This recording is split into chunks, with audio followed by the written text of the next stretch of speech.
Всем привет! Сегодня будем готовить необычный рецепт. Его я увидела на просторах ТикТока и решила попробовать приготовить. Это будет пицца, но пицца не на тесте, а на лапше быстрого приготовления.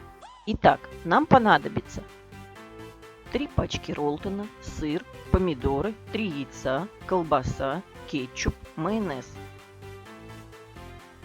Для начала заливаем кипятком наш роллтон и даем настояться минут 5. Затем добавляем туда 3 яйца и слегка взбиваем.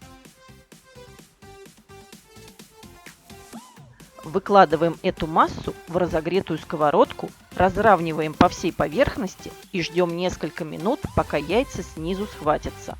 Затем получившуюся основу для пиццы смазываем кетчупом и майонезом. Сверху выкладываем нарезанные ломтиками колбасу, помидоры и посыпаем все обильным слоем сыра.